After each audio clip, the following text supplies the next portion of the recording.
Haleluya, mukama yebazibwe mikwano gyaffe mwenna. Katusubire muli bulungi olunaku lwa Monday, ennaku z'omwezi 5 omwaka tuli mu gwa mukama waffe Yesu Kristo gwe 2021 kuliko mu weekend. Katusubire muli bulungi, mukama abakuumye atya. Nze Ssenyonjo Samuel era nga mu studio ndi n'omusumba Gerald Mukuye. Olunaku olwaleero nga twasuubiza tugenda kuddayo ku ndagaano. Wiiki ewedde twagera ku bulamu bwa mukadde waffe Bishop Stephen Senfuma twagiwaayo. Wiiki namba twogera ku bulamu bw'omulabirizi Senfuma, ebyo mukama bye yamukozesa mbuno obulamu. Ne tugamba nti wiiki eno tugenda kuddamu tukwate ku ndagaano era nga twakoma ku ndagaano ey'obulamu, Healing Covenant. Twagala otandikira tugiwumbewumbe ate tubeere nga tudda ku ndagaano eddako.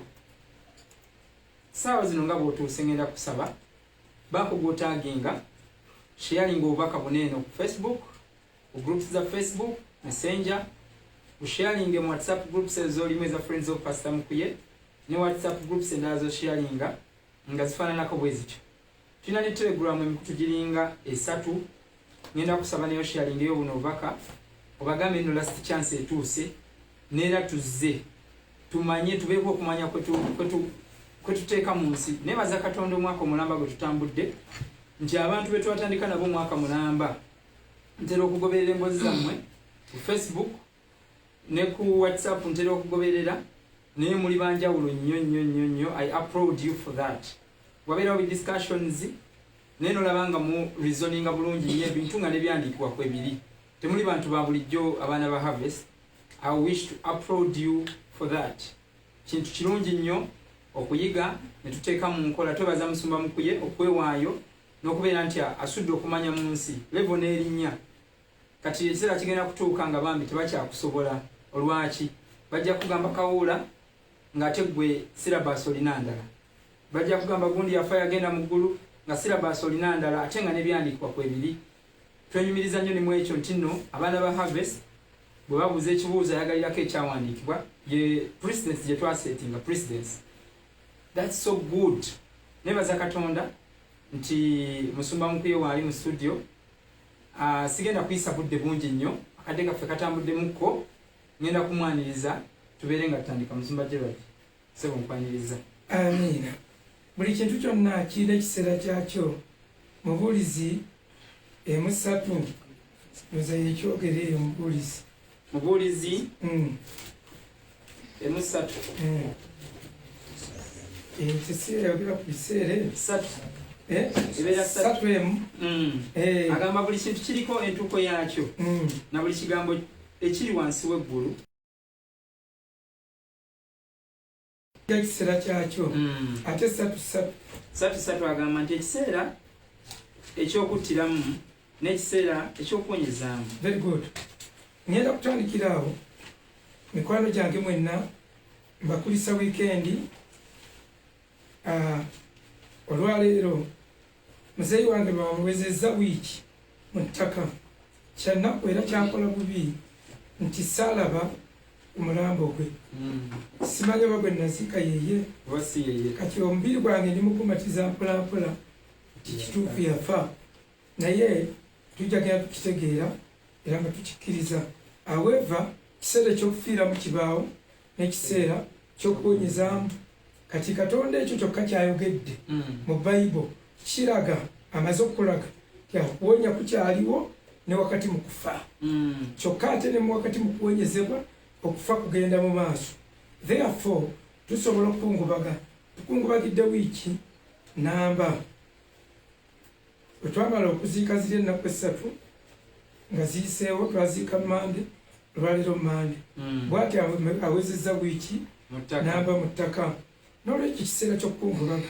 Nze sobola kukungubaga kusukka wiiki namba. Oli waali baafudde ng'afudde nnyo. Era okukungubaga okunene kwenkyakoze kwe kusinga obuwanvu. Ne mala wiiki namba nga nkyayogera ku bulamu obw'omugenzi. Lwaki? For 23 years abadde ajja azimba ettaffaali ku bulamu bwamu. Ffe twatuuka ne tuva mu bintu ebirala ne tufuuka ba mukwano. Nga nnyina bye nsobola omugamba ng'omulala tosobola bimugamba.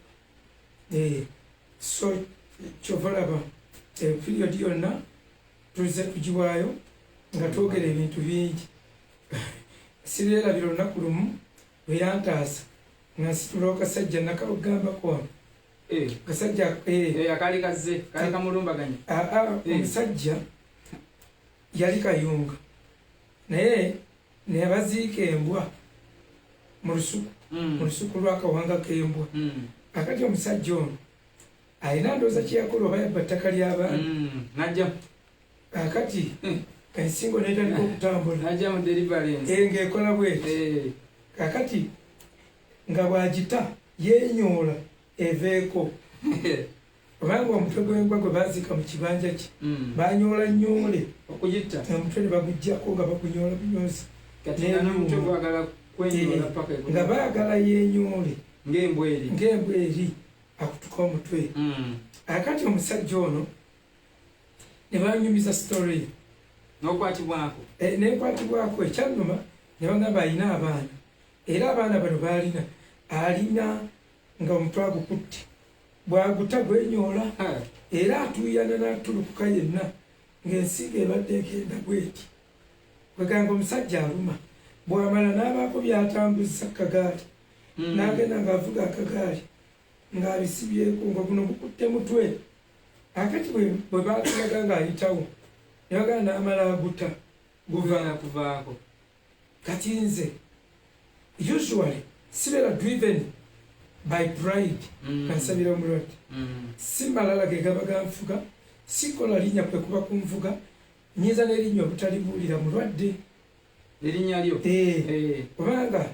Zaburi 10:15 gasife naye erinnya tuba twagala ligulumizibwe erinnya lye kubanga ekyo kyekyamubibwako mu generation eyaffe basumba nga bateekawo ebifaananyi by'abakyala baabwe bateekawo baeripye basasana attention yonna nedda ku bo kati attention ya kristo tekyaliwo era amakanisa gaabwe kanisa yagundi kakati nze ekyo mu bulamu bwange mpulira njagala nkyewale katonda nyambe maleko nga nkyewaze era ntera okusaba mu ssala zange let my name get lost erinnya lyange libule mbeere nga nameless gwe erinnya lyo lirabisibwe terina makulu naye erinnya lye ligulumizibwe oba teririnnya ddala eryatuweebwa wansi w'enjuba okutulokola ekujjako erirye kale omusajja ono nali driven by compassion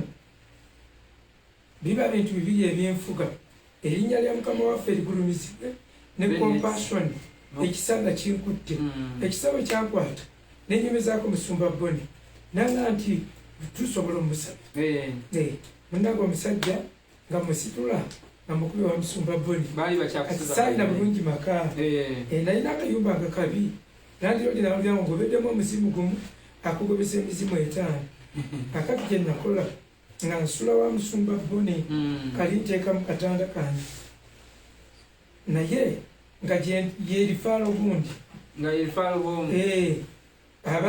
bwe basabira abantu nga kusitula nakuteekawo omusumba bone era omusajja oyo yagumiikiriza olunaku lumu efirigi eyatika neyiringita nga omulwadde akisambye efirigi eziyiringita ozimanyi ezabuganda nsuwa mwana bateeka amazzi gona negajjula neyiringita eddiro yona nerijjola nemenyeka oyo omukazi oyo mufumbi oyo bambi mufumbi nnyo naye nemusaba ndeeta omusajja bwe natwala akasajja ne bakandeetera nga naye mpulira ekiruyi nga maliridde nga tujja kufaafagana tugenda kufaafagana n'omuzimu guno katonda yamanyi oba amuwonya oba tamuwona. Nyina tendensi ey'okwesibira mu bisenge n'abalwadde. Nyina tendensi eyo. Nyina ebirowoozo ebigamba nti let me die with him. Endowooza eyo enzijira nnyo omuntu naddala nga mpulidde obulumi nga nkutteko ku mutima. Manyi okugamba nti kanjavuwalire wamu naye. Let me be poor with him. Netusharinga ekiriwo. Kati endowooza eyo endimu nnyo oluusi ensi negirabanga. N'ogiwewula. Negiwewula. Kati nga situla musajja namukuba wa Pastor Boni nga tweteekateeka mutwe gwakutte banaye nga tutandika kusaba nga tusabira musajja nga ziwera saa 9 ogw'ekiro omusajja buli waguta kugenda netwongera netusiibawo tufuluma kugendako mukiyigo katweweeyo omwagenda yeebaka omulala asaba mulala agenda yeebakamu omulala asaba mulala alya kamere omulala asaba nandi stop chain newayitawo ennaku 3 omusajja tannaba kati ennaku 3 esayitawo n'aguta n'ate omutwe nga guwonye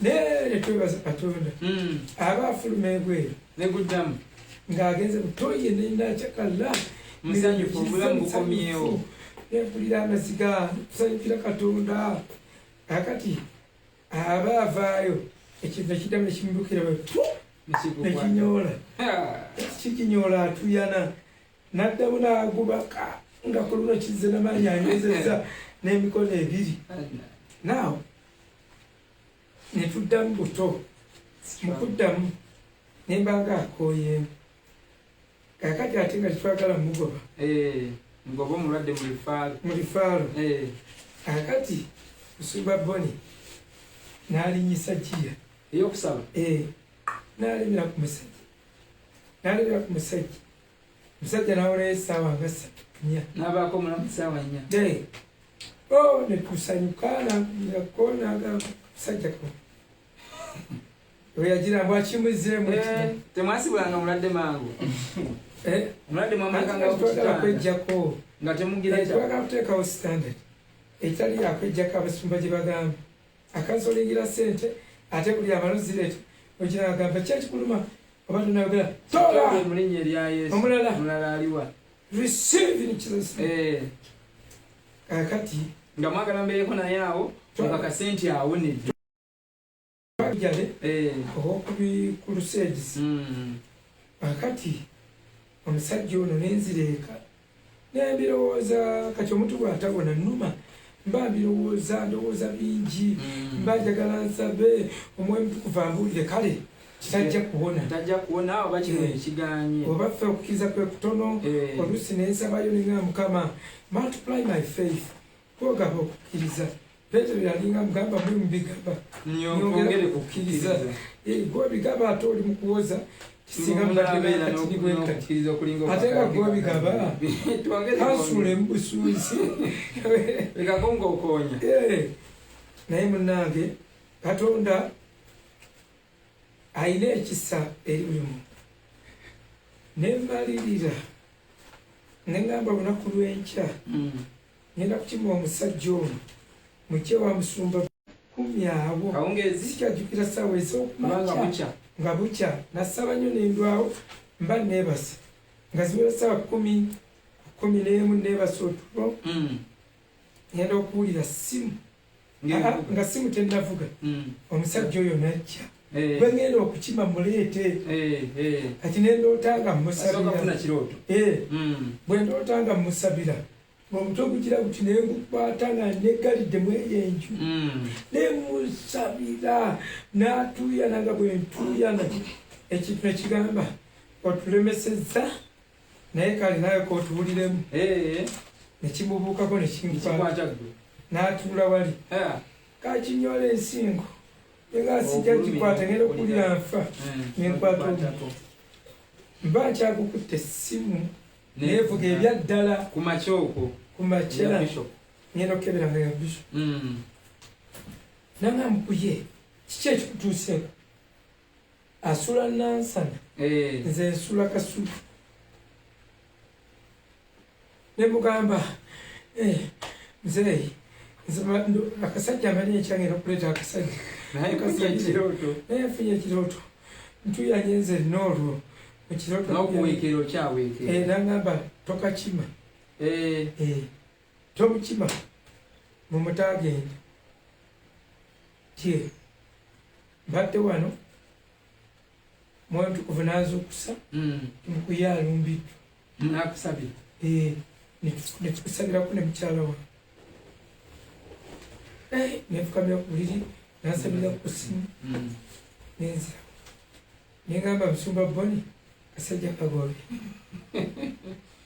omusajja mutagende nembuulira ekyabaddewo so kyegamba muntu bwatuuka okuloota muba mukwatagana wabaawo ekibagatta bintu bingi nnyo ebyajjanga bibaawo so nze yafa naye tekijjaawo healing olwaleero mu kanisa ekintu ekidibye kwekwogera kuwonyezebwa naye bw'otayogera kuwonyezebwa oba bwe tutasabira bantu kuwonyezebwa tubanga abategeeza titumaze tuwedde tubadde leveled ku level y'abantu baabwe okufa Katonda alyawo yakuko n'okuwonya alyawo yakuko era healing egenda maaso ne mu kyaki yennyini eya UCC era tujjanga kuca kuyitayo bantu kubasabira nakusabira abantu ba COVID however Katonda atukebera ebigendererwa bw'obanga osabira omuntu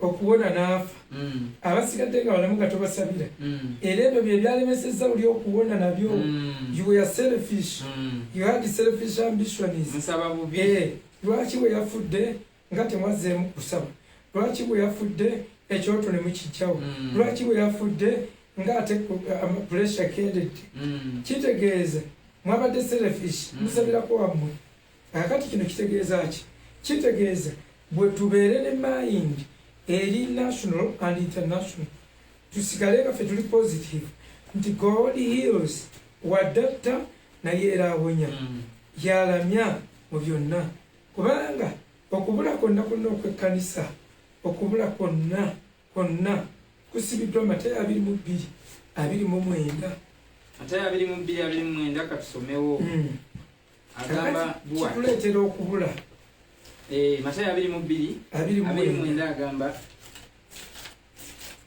nti naye agamba naye Yesu n'addamu n'agamba nti mukyama olw'obutamanya Yesu atubulira ebitukyamya ebikyamya ekkanisa lwa butamanya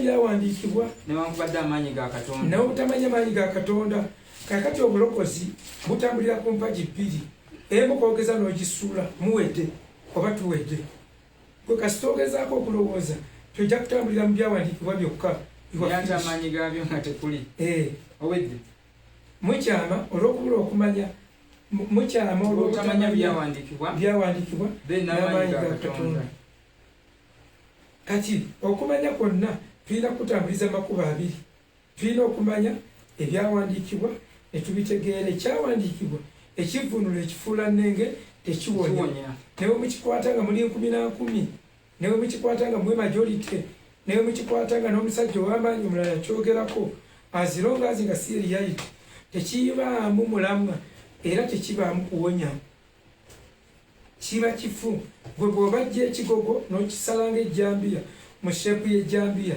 tekitema kiba kigogo kisigala kigogo ne kiba nga just kiri mu sheepu ey'ejjambiya n'olwekyo ngezaako okubagamba ti ekkanisa yennyini erina okukkiriza ebintu bibiri okutegeera nekkiriza ekumanya ekigambo kya Katonda mu buziba bwakyo ate mu butuufu bwakyo that is okuyita mu basomesa abali gifted nga bali trained ate nga nabo babaddeko abayizi twayinza kuba teacher nga tubaddeko muyizi ekyokubiri okumanya amaanyi ga Katonda entirely n'omanya nti ababumujjo ne leero n'ekiseera kyonna nga tewali kiyinza kutukuba ne tujjawo okukkiriza Katonda awonya nga omufu wali waba tazuukidde ogamba azuukiza abafu mandate oba commission esigalawo ng'eyimiridde so ekyo kyenjagala okubagamba mikwano gyange tibwe tutakkiriza ebyo tuba tugenda kubula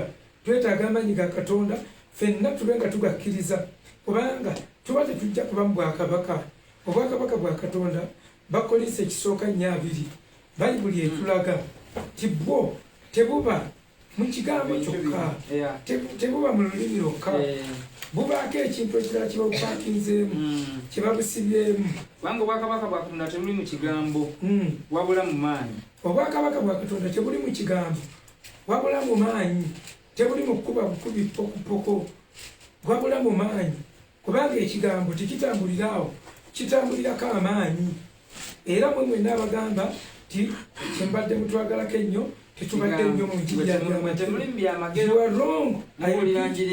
are wrong ebyamagero biteeka okuba ku bulokozi obulokozi buno bwobujjako ebyamagero ebeefuuse eddiini ekyo mbajjukiza kijjukize nzize ekyogerako mu Bebulaniya essuula ey'okubiri layini okuva ku esooka mpaka ku y'okuna obulokozi buno bwajjira mu maanyi ate ne bwanjulibwa mu maanyi geegamu eyabwanjula yabwanjulira mu byamagero soma Bebulaniya 2:4 era Katonda ng'ategeereza wamu nabo mu bubonero ne mu byamagero era ne mu by'amaanyi ebitali bimu. Bebulaniya ava ku lusooka Bebulaniya awulira ebigambo essula y'okubiri layini esooka ebigambo byetulika ebyobulokozi tekituvudde kitugwanira okusinga ennyo okulowooleza ddala ebyawulirwa kyekiva kitugwanira okusinga ennyo okulowooleza ddala ebyawulira kabe kasinge tuwaba ne tubivaako kabe kasinge tuwaba ne tubivaako obanga ekigambo ekyayo saagala tuwabe kubanga oba ekigambo ekyalagirwa bamalayika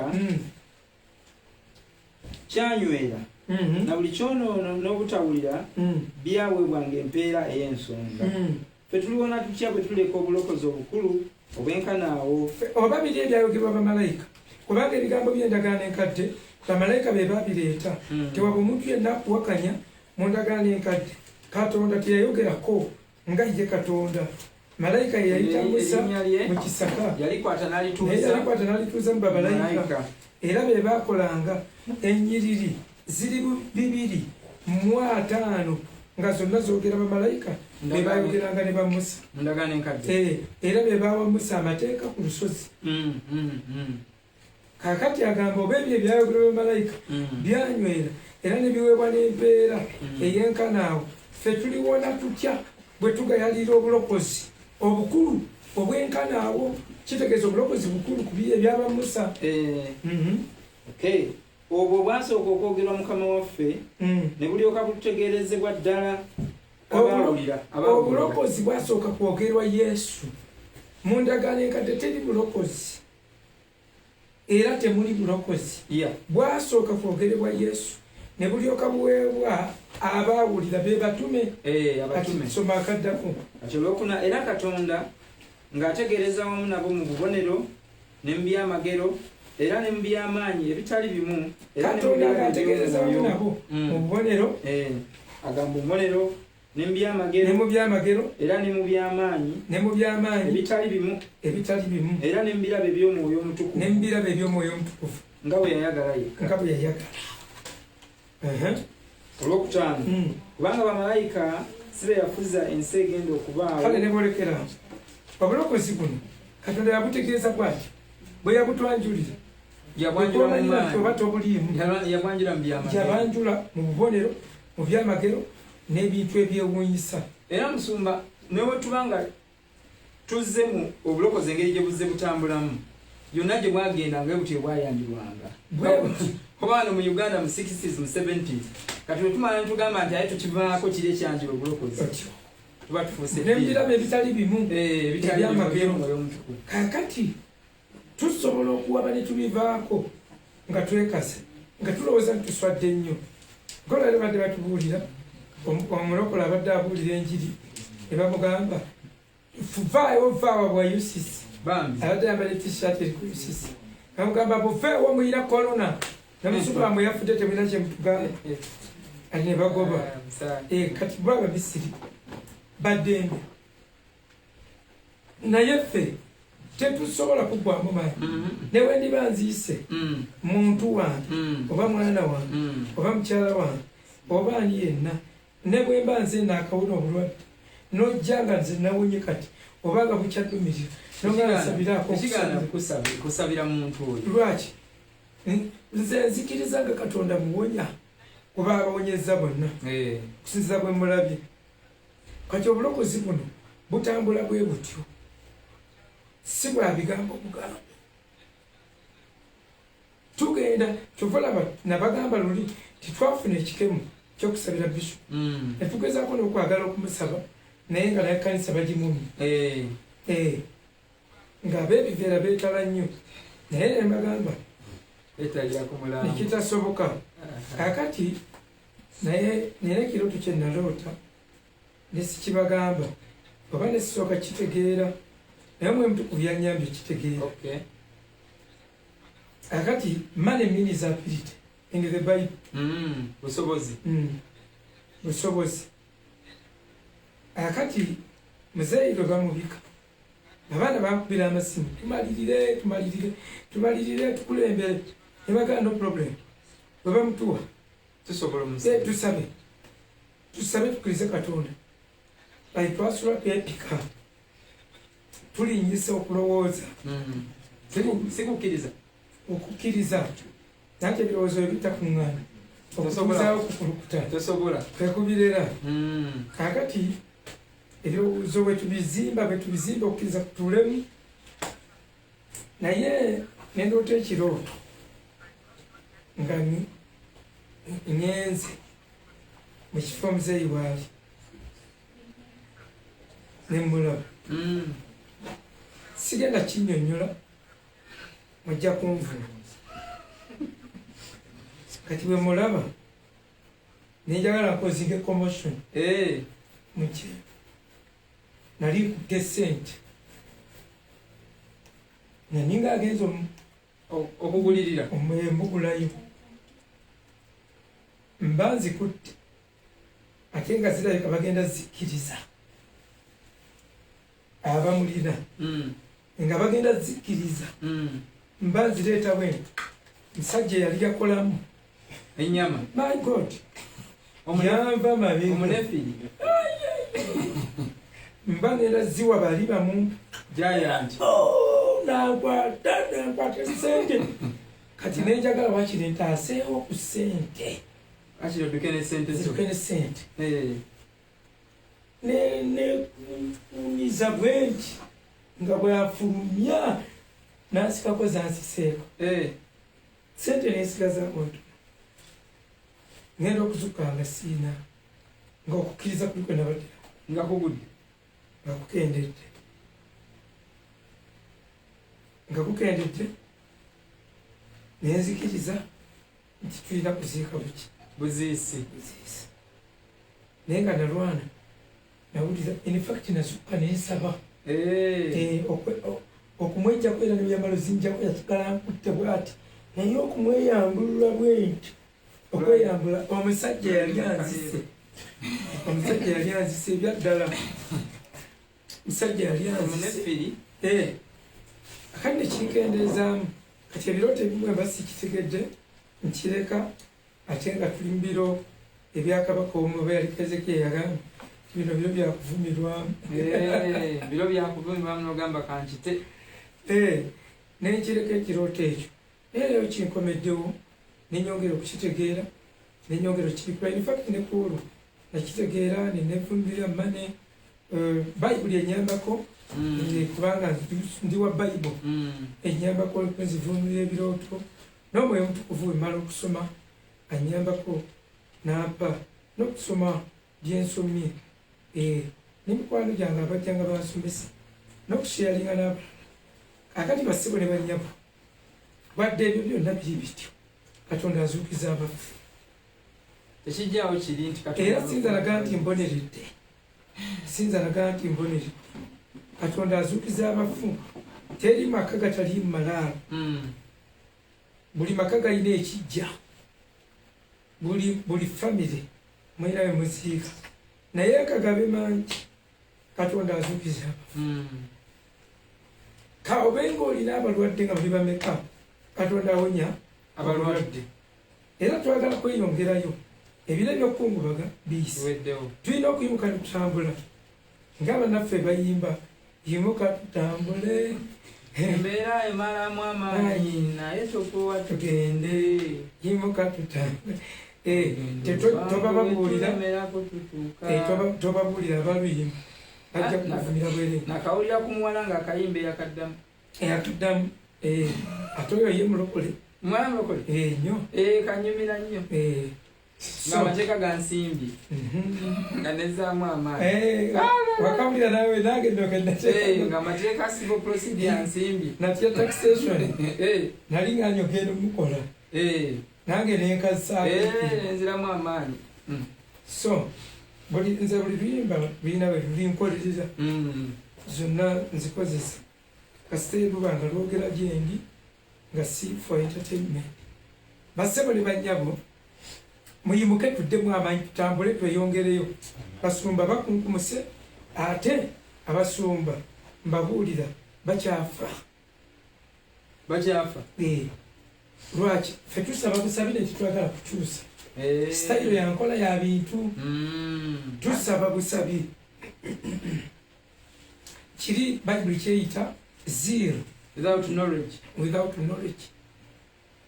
Omanyi omuntu anyiikirira mu Katonda naye nga si mutegeera ng'anyiikira naye talina kyasobola kukyusa, talina kyasobola kujjagwo naye ng'anyiikira bunyiikizi ng'alinga ng'oli eyalina waliwo omusajja yalina mu kageeti ak'ebyuma nga kageeti kano kakatimba nga tikatuuka wansi ku ttaka kati amazzi gali gamuyingiridde mukopaoli naye neeri nga gagasseeyo kati n'aleeta ekintu ekisena ekibaawo ng'asena ayiwa bweru ewakatimba nga gakomawo n'anyiikira asena ayiwa bweru ewakatimba gagadda naye nga tafaayo gano agadda okola bwawe yali ajja ssula era byebya Peetero asena amayengo gali wamu mpaka lwe yaddamu mu mutwe naye akanza okuse Mukama waffe tufa gwe tofaayo. Kati tetwasomesa kanisa kye bayita inquiry, making inquiries, okwebuuza Katonda. Badawudi bakikolanga, Bayeremiya bakikolanga, Yoswa yakikola nga babakubidde mu ayi n'abuuza kiki ekigenda mu maaso. Naye ffe mangu awo tugattawo bugasi. Lwaki? We are gifted in talking. Tugattawo bugasi yawa era yajjawo. Byonna birungi, buli kintu kyonna tugattawo bugasi. We are mortal men. Inquiry no. Situkola nnyo inquiry. Okwekanga ekikimi omulala n'omulala kimukimi. So tuli mu mwezi mulamba leero ku UCC nga tuli mu kwetoowaza. Naye okusaba kwammwe kubeeremu kukone ku inquiries, okwebuuza. Then Mukama bw'abanga there is nothing, no problem, it is okay. But if there is a problem, we rectify it. Ekyo nga tukitereeza. Naye kumanyira abantu tutajja kutereera. Ogenda okulaba basigala bakola ebintu. Nze nabagamba nga omwaka nga guggwako. Nti kwomanyira nti omwaka gukyabasala gwe kulangirira bulangirizi. Guli kugenze omukadde omupya guzze tumaze mugwanirize naye okolanga bye wakola last year webakiranga mu kyaki ne this year webasa. Era last year yagendanga okutuuka mu gw'omukaaga nga tolina wadde kantu konna nga akawunti tekuli era nakati tolina naye gwaganze nkyakkiriza Mukama.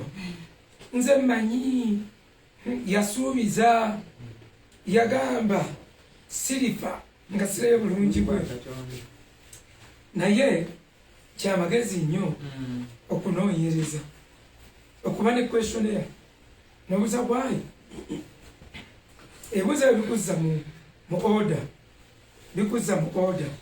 So mikwano gyaffe tusazeewo to rise above self-pity. Okwekubagiza tuyimuke waggulu okwekubagiza. Twejjemu oluyinikayinika kati bonna. Ekyo kyawedde twakikulozinze. Let the chapter be closed. Kati tutambule nga tudda mu maaso.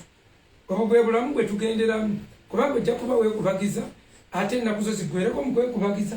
Ofiire mu kwekubagiza oba mu kwemulasa. Kati ffe twazeemu bwokutya tutandise okutambula. Kati obulamu mwena muddemu amaanyi tugende mu maaso. Healing must be there. Ekigambo mujjanga kukiwulira bwonna we tunaabeeranga. Era tugendanga kukibuulira mu maanyi. Gwe kasita Katonda akuyamba wano bamanyi era nga oli wanna bagamba nti leka enkuba keetonnye babe ensisira bezenkanya emyoyo tulabe ensiisira zenkanya emyoyo wano wetugenda okulabira ba false combats abankyuka naye nga tebakyuka bya ddala abakyufu abakyuka ebifu ng'obusumba bwawummula nga nabo bawummuza obulokozi obanga twabagamba ti abantu balokole lw'abantu omuntu oyo bwavaawo oba bwafa oba bwagera nayombanga nnyo n'abantu mwapuliranga abamu oluusi eyo nyumba n'abebyuma nzeyi bwaba taliiwo ng'ebyuma bikuba lutalo obayita buyisi yali akyaliwo ate obayita buyisi abayimbi nga benyola nembalangira nga that is eye service nze yandaba kati mukola bandabe sipiidi ebannene nga muzeeyi wange otyo abayimbi olaba byakwebwenyozi era ojjukira nabatwalako mmwe bulungi naye nga tulina practice singers webali kakati singa tuvaamu ekyo false conversion yesu ng'omuntu ddala yalokoka omuntu yenna bw'afa katugese mu kuyafudde temulwawo kumala biseera musobola okwenyamira olw'ekifo kyembaddemu timbadde seewo ebbanga kyembaddemu externally and internally mu mitima kubanga oba tonnazzaawo waba wasigaddewo vatumu naye tomalanga biseera bingi tusobola okusigala nga tugenda mu maaso ekyo kyagamba nti mutunuulire nze mwe mwenna enkomerero z'ensi mulokoke kale bassebo ne bannyabo twembakinze ku topikisi zaffe ezogenda mu maaso twagala tumalirize ya healing tetuyinza givaako tujja kulabika nga abadde bagisomesa olw'omulwadde omu waliwo abateekwa okuwona waliwo abateekwa okusumululwa era twali tujja tubalaga nga tubagamba ti our God is a healing God katonda affe katonda muwonya because of his promises olw'ebisuubizo bye his prayers kusaba kwe because of the promises in the Bible ebisuubizo because of the prayers that we see in the Bible esaala ze tulaba mu because of the testimonies we see people testifying in the Bible obujulizi bwe tulaba abantu nga baba mu bayibuli because of perplexity obuzibu perplexity desperation because of lack of healing okuliwaala tulaba mu bayibuli abawubadde nga bagamba nga tetulaba kuwonya and lastly because of commissions tulaba yesu ng'atuma nti mugende kati ekyo kimutuulako kimukakatako naffe kitukakatako ti okuwonyezebwa right yaffe it's one of the privileges of a saint ekyabakristaayo kakati mikwano gyange tetujjanga tulaba okuviira ddala mu ndagaano yonna enkadde bayibuli nga ffe tugirabamu healing ne twogera ku healing incidents nga mwenda nga 8 twakoma ku ya 8 oluvannyuma nga tugamba ekyo kisobola otuyamba okudevelopinga healing mind ne healing techniques ennungi oba n'okulaba boleme kuggwa mu maanyi nga katonda takoledde mu sitayire emu n'abaatusooka nabo kyababeerangako kakati ne tulaba infact olwaleero tugenda kulaba juli twalaba nayamani olwaleero tulaba elishas bonis amagumba g'erisa elisha amagumba ge mu bassekabaka ekyokubiri essula 13 waliwo olunyiriri lumu bassekabaka ekyokubiri 13 okuva ku lunyiriri olwabiri paka ku lwabiri mu olumu agamba bw'ati awo erisa n'afa ne bamuziika ono erisa bwe boogera nti yafa was the supreme healing agent of the Old Testament omukulu ow'endagaano enkadde naye bayibuli egamba n'afa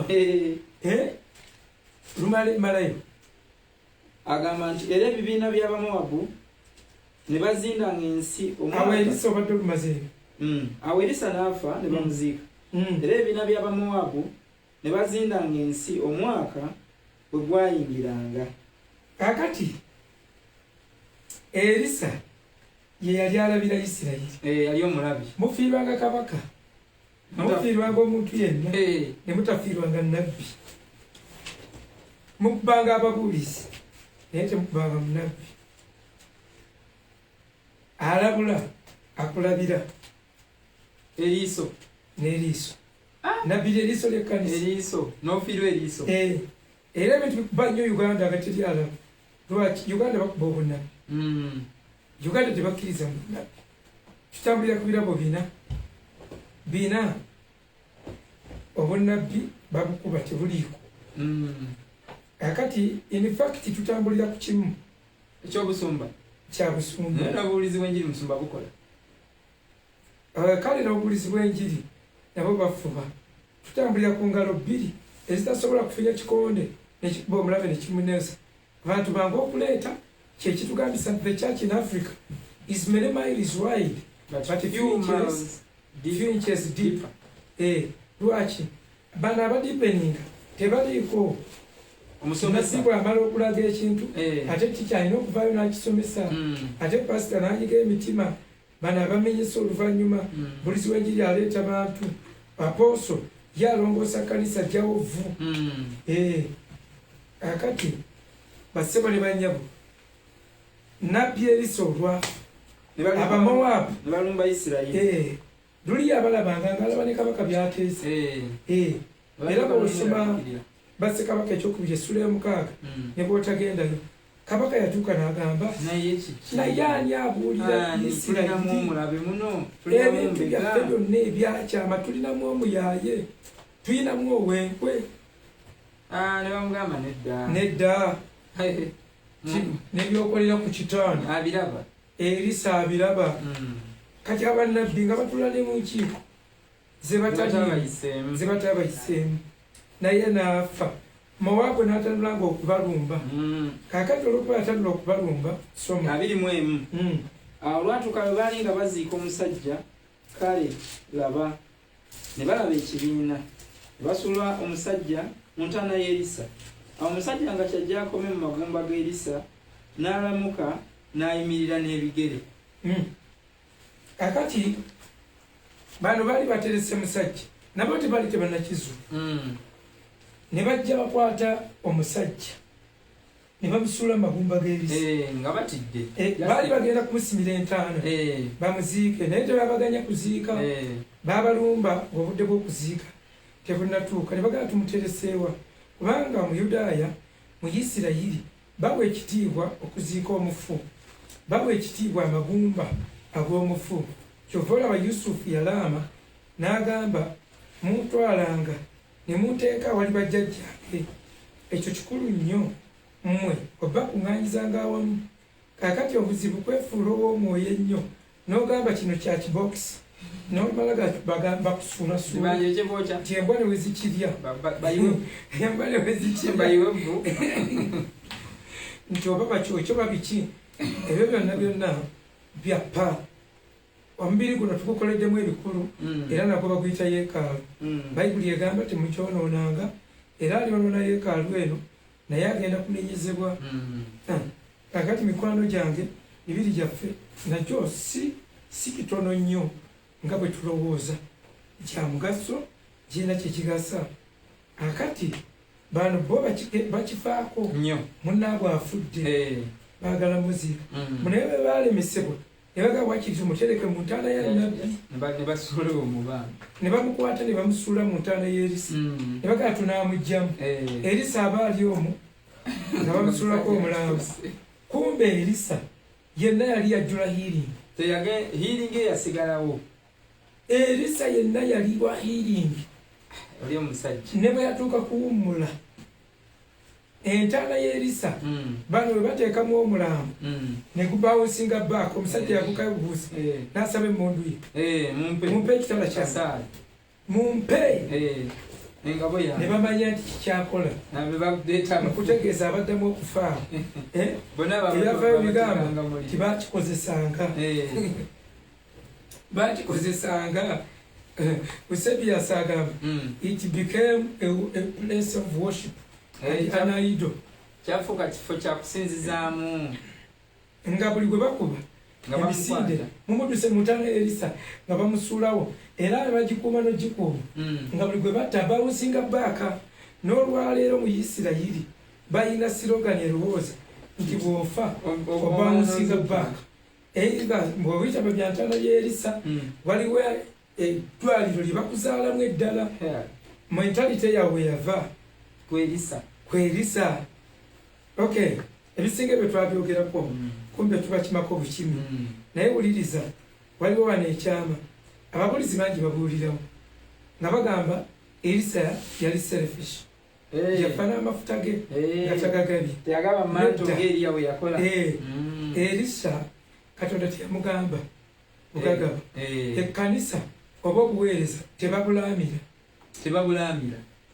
bw'oba olamba ebyobugagga byo toteekanga mu kkanisa nkiddamu mulundi gwa kusatu toteekanga mu buweereza togambanga nti amafuta gange ngalekera kanso musabirenga Mukama nsabira kanso ataapinge ku kyennyina Mukama nkwegayiride mugabanye mukola bwoti naye so si kulaama. Lwaki Katonda ekyo yakidumira ekyo kya Katonda yagamba Musa kwa genda ofuke ku Yesu amafuta muteeke omwoyo teekeko omwoyo ali ku ggwe yagamba Eriya genda ofuke ku Elisa amafuta g'ofa nga togabye tewaba agasigaza g'ofa nga Katonda takulungamiza gwakkawo tewaba agasigazizza era tebiriiko ffe tetulina maanyi siina maanyi gakuteera kirabo tekisoboka siina busobozi oyinza okwagala oyinza okukola ki otyo buteera mwana wange kirabo newe mukwata newe mukola atya aweva nsobola omusabira ne mugamba n'omugamba ayayaanire ekirabo ekindiko kubanga bateerawo Methodist muyayaane naye no one can pass his anointing on any person without the consent of God.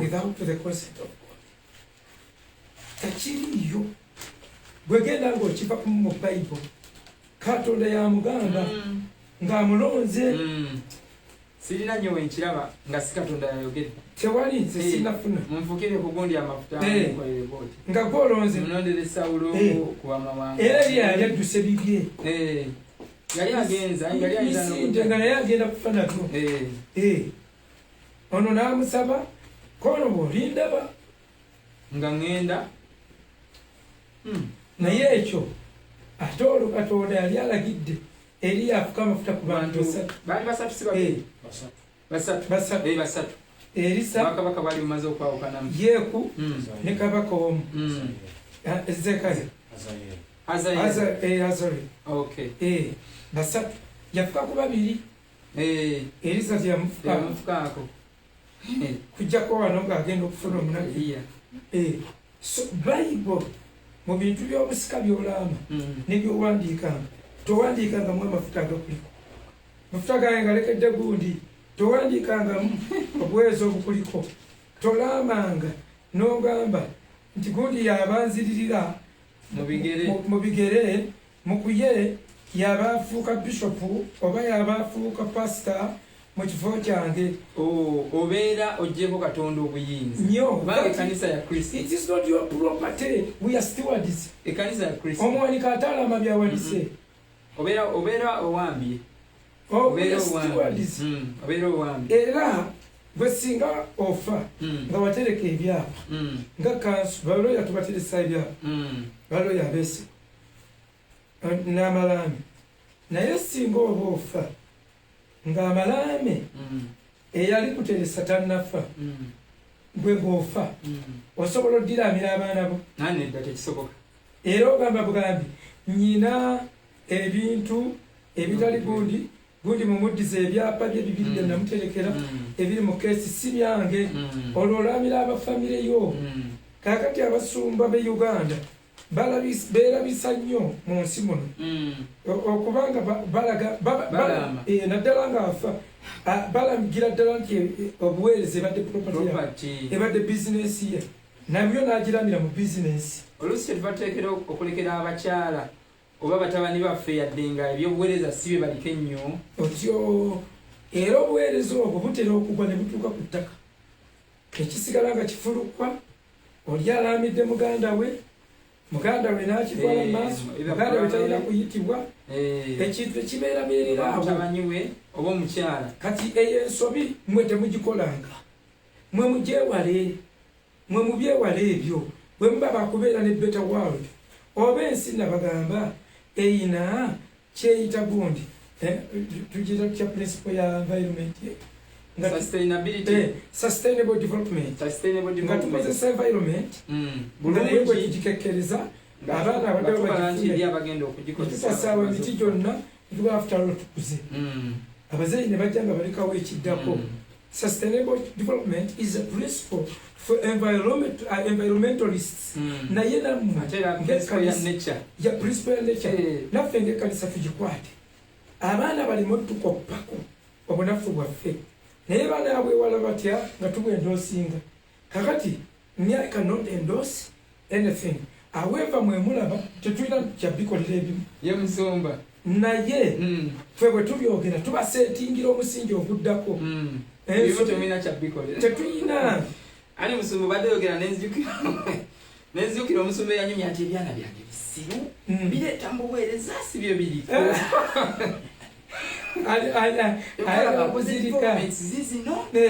nkoze wano development mutaddemu amaanyi gange nze amaanyi gampeddemu ngebyalo biganye okuyigayo wadde akalanga wadde kyewuja kiruma naye tolina kyakikola nga nokubamanya mukyaki tebabamanyi abaana nga tebabamanyi abapasita waliwo omwana pasita bemanyi nga ye tasobola bati okuwa olunyiri ebonafuba naye aweeva kino tukikubire bulungi waliwo abaana baliko okuyitibwa era netuba tutraininga kugamba ng'abantu bonna tubase platform baleerewo bwabanga aliko okuyitibwa well good n'abakyala bwe batyo mubateekebwa katonda abalondere abantu abali mu bwiru ye aleme kumulonda lwakuba mukyala musumba otyo lwakuba mukyala musumba ebintu bisigale nga biri wamu mu intact mukole ebintu ebyammwe mumanye wano muli ba stewards ekkanisa zibawe salaries tetufuddeyo gyesalire newe wesalira gulere gutya naye nga tumanyi kale oba wesalide $2,000,000 kale lwolifa baliwona ku mugugu ogwa $2,000,000 naye ekyo kyo bwe kirongoose oba mubitegedde oba temubitegedde nse ensaza layini mbaleka awo neeyongereyo baligeya nki nkoona baligeya buutu abavuga tugamba buutu ab'ebigere be bagala baligeya nkoona nga babuliddeyo n'olwekyo mikwano gyange njagala kubagamba eyo ensobera bemulirabanga ffe tugikoze temwabanga agiwolereza n'omu tewabanga akugamba nti alabika amulungamya nkabalabika yamulungamya nakyakyogeraga agenda kufa kiri kibaamu n'okufukako amafuta kibaamu n'okusabira kibaamu n'okwanjulira ekibiina kibaamu ate katonda akikuwa mu kutu property yo so ebintu ekyo kiyingidde mwe mukyewale muyinza okulaba nga bakadde bamwe bakikoze ne bettaanya awo bemanyi bettaanya mukole kubadde gwa kitiifu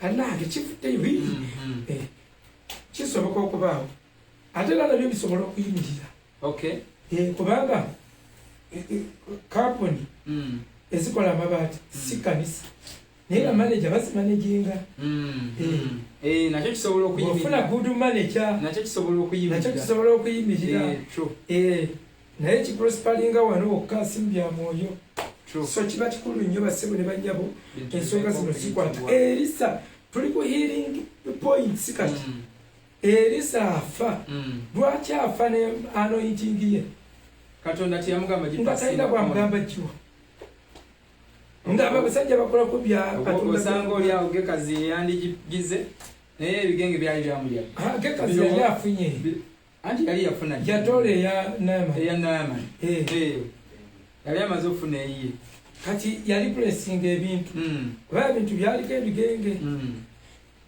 kakati tuzise ku Elisa amagumba ga Elisa gawonye healing ey'omwenda mu Bible yonna Bible the ninth healing moment ye yamagumba ga Elisa Elisa station yaddako okuzuukira okwo bamusinga back wekwali okwokusatu ye y'omwenda mu Bible nja kuba wandoza 11 zokka. Okay.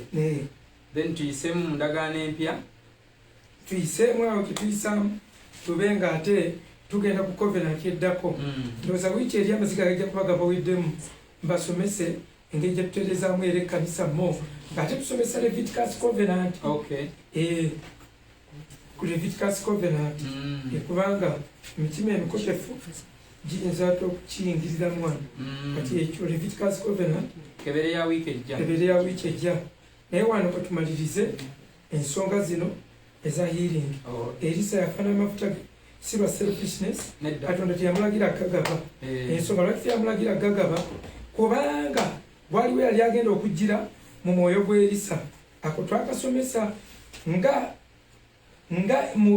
Elisa omuntu bwe yajjira mu bigere yali ani Eliya kati eyajjira mu mwoyo gwa Eliya yali Yokaana omubatiza kati Yokaana yali ateekerateekera Yesu ng'agenda kujjira mu mwoyo gwa Elisa kati ono yali supreme healing agent ow'endagaano kati ate eyo najjira mu mwoyo gwa Elisa naye ng'agenda kubeera supreme healing agent ow'endagaano empya yensonga lwaki teyagaba amafuta ye Kristo ye Yesu kubanga olyanja okubuuza ekyawo kibuuzo kati ate ng'Eliya yagagaba yafuka amafuta ku lwaki yafuka ku Elisa teyamufukaako anti Eliya yafuka ku Elisa teyamufukaako yamuwa buwi munagiro. Okay. Teyamufukaako lwaki Eliya teyafuka ku Elisa kubanga waliwo agenda okujjira mu mwoyo gwa Eliya waliwo agenda okujja mu mwoyo gwa Eliya Yokaana omubatiza kusinziira ku Lukeemu olunyirira balwameka 17 Lukeemu 17 katulabewo Lukeemu 17 agamba bw'ati agamba nti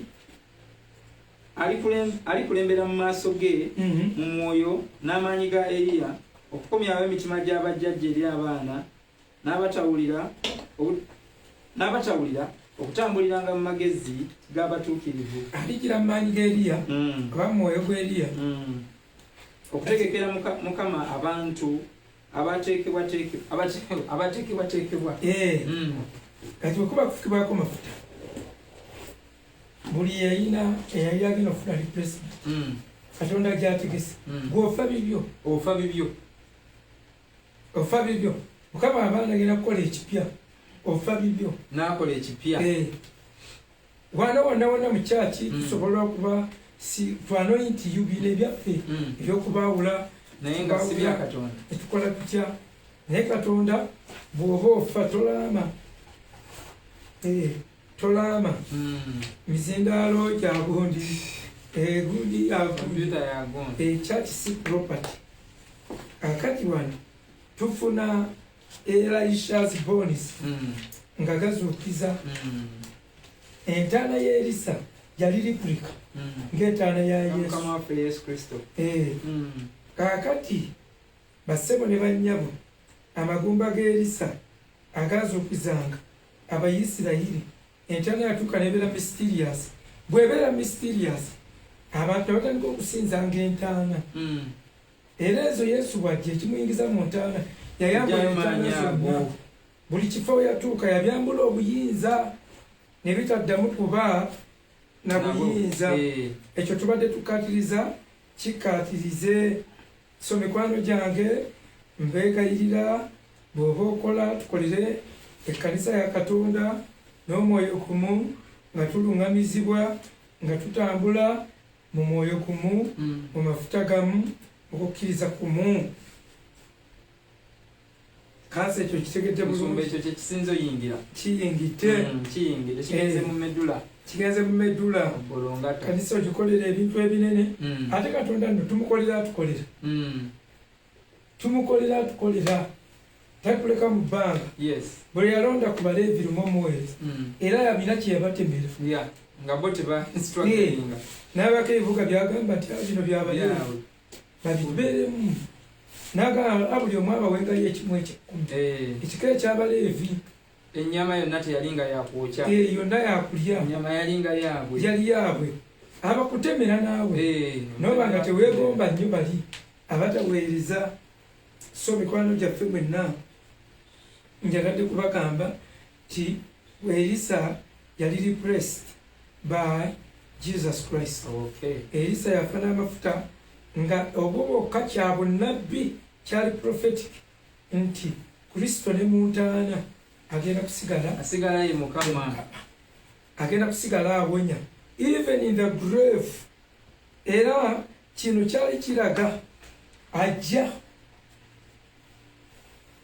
kyali kiraga ajja nti agenda kusigala muwonya ne wakati mu ntaana ate tetulaba abatukuvu be yavaayo nabo mu ntaana wonna wonna azuukiza afaayo nabo eri mu Matayo 27 layini okuva ku ya 5 Yesu azuukira n'abafu bangi ne balabika ku nguudo ez'ekibuga 27:5 agamba laba ejiji lya yeekaalu ne liyuka wabiri okuva waggulu okutuuka wansi ensi n'enkankana enjazi ne zaatika entaana ne zibikuka emirambo mingi egy'abatukuvu abaali beebase ne gizuukizibwa emirambo mingi egy'abatukuvu abaali beebase ne gizuukizibwa ne batambula waliwo ndowooza n'oluddako ne batambula 5:2 5:3 ne bava mu ntaana bwe yamala okuzuukira ne bayingira mu kibuga ekitukuvu abantu bangi ne babalaba kyawo nawo replica mirambo mingi egyabali beebase ne gizuukizibwa ate bwe yava mu ntaana abantu bangi ne babalabako nga batambula mu kibuga ekyo nno ye yali replica entaana y'Elisa nga Yesu agenda kusigala nga mulamu ne mukufa ne bwali baafudde agenda kubeera asigala mulamu asigala akola tewali wonna bwe bamuziiza oba kisobola muziiza mukono gwe ne gutatuukawo. Kale mikwano gyange njagala kubeegayirira tukkirize Katonda n'emitima gyaffe tugoberere Katonda tusome Bayibuli tetutya kukola oba kwogera ng'ekigambo kya Katonda bwe kiri bwe kyogere kirekaawo kutegeera okuliddako ekulidda bwe kutaba kwa generation eno generation eddako eritegeera ekyokukola mwe mulifuna revival tevugira ku falsehood okudda obujja tekuvugira ku kifu gundi yalagula n'agamba ti I see revival in Uganda 2022 ya next year mwaka gujja naye bamuteetereza you are going to make him a false prophet bwe tuteetereza bwe tunasigala tukola biri ebireese okunnyogoka tugenda kulaba embeera y'emu kanisa egenda kuba y'emu tubifuula ebyobulimba naye buli we muba mwagala okutegeera mwongere okunoonyereza ekigambo kya Katonda n'amaanyi ge mujja kulaba by 2021-22 tusooke tulaba ku kye bayita revival.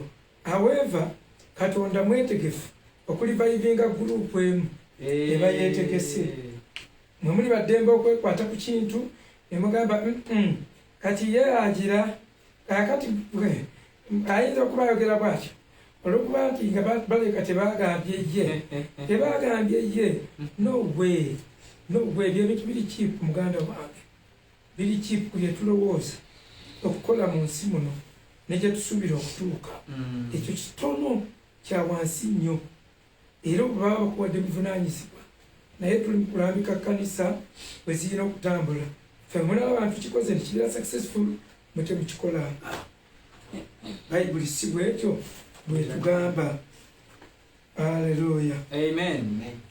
Akati mikwano gyange ono yete tujja mutukako ndowooza tumukwateko nja olw'obudde bwaffe olw'obudde bwaffe. You need to create disciples, you make disciples. Otegeka bulungi nnyo singa oba ovuddemu mubulamu omuntu okuddawo constitution zammwe zonna ziba zikiraga bulungi ani addawo omuntu ali bwati Katonda bw'aba alonze bayimini mubaako bye mwawandiika mubaako ebintu byammwe nabyo bikolako naye Katonda oluusi abisengeka mumwe wadde ebiseera ebisinga obungi.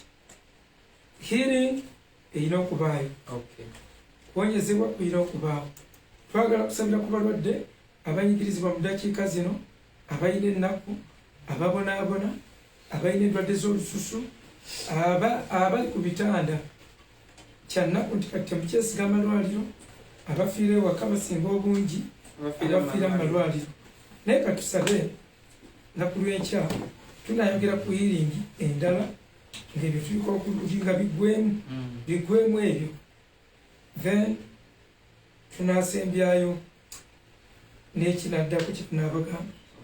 Kale bw'oba olina omulwadde osobola okukkiriza ku lw'omulwadde oyo wonna waali totya, ne bw'aba aliko oxygen Katonda akyawonya, ayinza byonna, tewaba ekikuddiriza n'ekigambisa sijja kusabira balala, nze yasowange akyawonya. Ekigambo kya Katonda kiva gyali kiri bulwamaanyi, tekiri bulwamaanyi.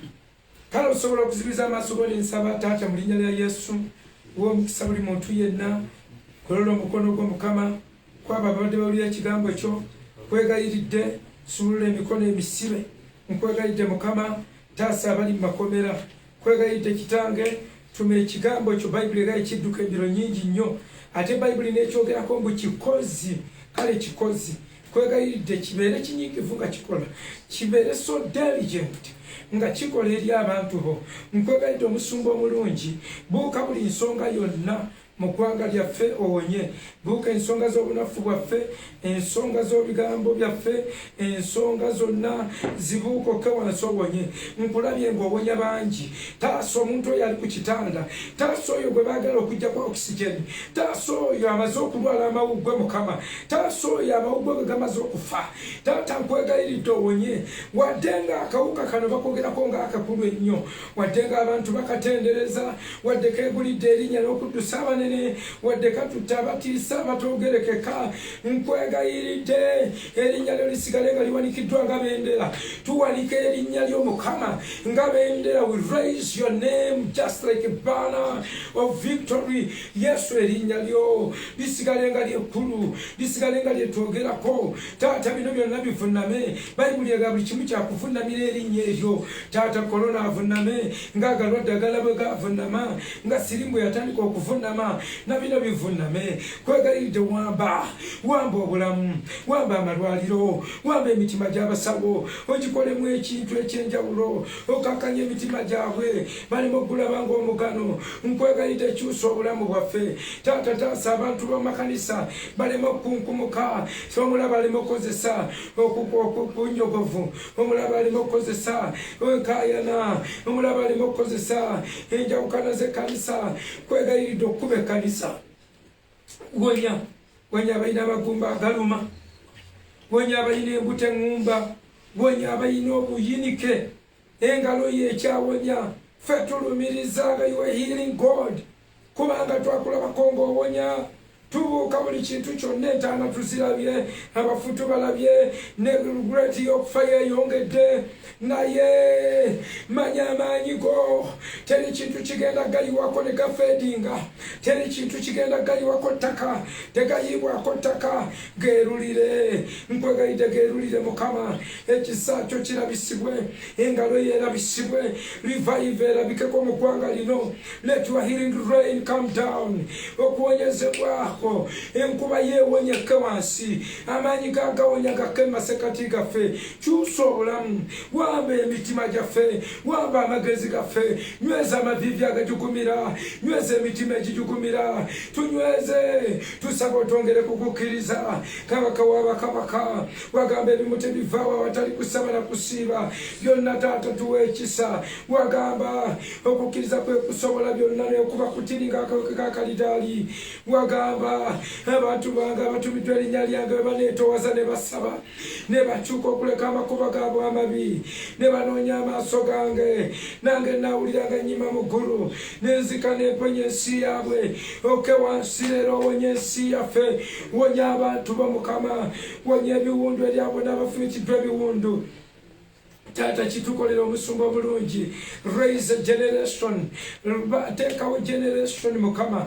etagenda kusaayo mwoyo eri ensimbi etagenda kusaayo mwoyo eri abakyala etagenda kusaayo mwoyo eri ebitiibwa generation eyo tukirabeko mu linnya la Yesu when they are operating in your glory when they are operating unstoppably nga bakola nga tewali kigenda kubayimiriza ekitiibwa ekyabagenda okudduka nga babuuka obusenge nga tebasobya nnyiriri abo nga gye bava waako omuliro nga ne gye balaga wanyooka omukka ekyejo tuliyita wabeerewo livaayiva Mukama baganda baffe abali ku mikutu baganda baffe abali mu mawanga bonna batandika okulowooza leero kubanga byonna ebiriwo bituleese okwewunzika bituleese okukakkana tulowooze gwe n'olwekyo tukuwa emmeeme zaffe tukuwa amagezi gaffe tukuwa byonna tubiteeka wansi okolenga bw'oyagala Mukama sumulula amaanyi go tusumulire okudda obujja Mukama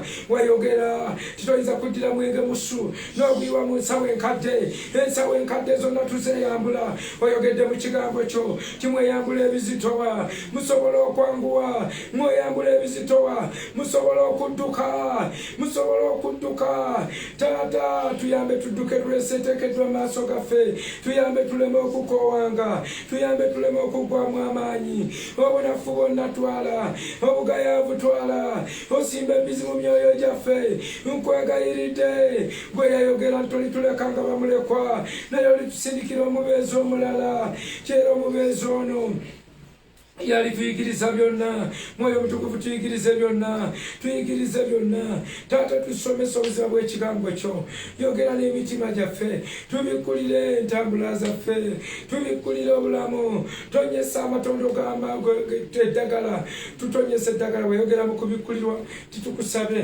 otuteeka eddagala ly'oku maaso ointment mbulwe tunaalaba kale tutonyeseeko ku maaso tulabe ebyewala ebitalabikisana maaso ga bulijjo wayogera n'ogaa tetuwulira tutonyese obudagala bw'omukutu tutonyese gwoba ENT tukolere ENT yaffe gwoba professor specialist wa ENT otulongoose twerongoseze mukwano ng'abalongoosa b'effeeza n'ezzaabu batula ne bagirongoosa ne bagimalamu amasengere bw'otoba otwerongoseza totugalira bweru wanzigi totugobera bweru tukonkona tugulirwewo tulabe ekisa mu maaso go kwegayiridde osambula amaziga bonna abakaaba taata kabaka wabakabaka otubeererewo nkwegayiridde tetuleka okuswazibwa tuleme okusigala mu bbanga tuleme okuduulirwa ng'abantu batubuuza where is your God aliwa katonda wammwe taata tubenga tubalaga maanyi go tubenga tubalaga kisa kyo